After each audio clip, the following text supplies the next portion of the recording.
We are programmed to believe that being happy is the ultimate goal. Most people, it seems, are on a perpetual quest to find happiness.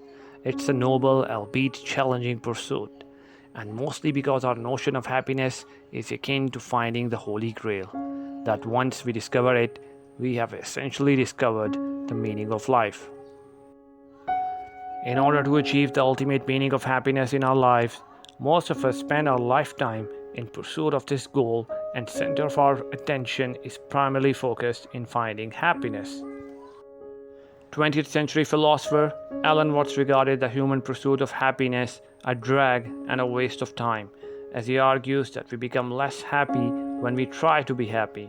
He refers to this principle as the backward law or law of reverse effort, which proposes the idea that the more one tries to remove or escape the negative experience of life, the more negative the negative becomes.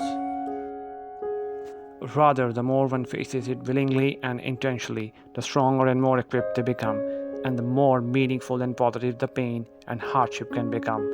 According to Watts, those who search for happiness do not find it because they do not understand that the object of the search is the seeker. For most of us, when we don't feel happy, then we feel shame because that's all anyone has ever wanted for us, and yet we can't achieve it still. We become failures. The backward law can teach us is that while striving for happiness will make us unhappy, accepting our unhappiness leads to happiness. Deep down, most people think that happiness comes from having or doing something, drawing on Eastern philosophy, Western mysticism, and analytic psychology. Watts offers a more challenging thesis. Authentic happiness comes from embracing life as a whole in all its contradictions and paradoxes, an attitude that Watts calls the way of acceptance. He demonstrates that happiness comes from accepting both the outer world around us and the inner world inside us, the unconscious mind with its irrational desires lurking beyond the awareness of the ego. In the altogether excellent 1940 volume, The Meaning of Happiness, he writes,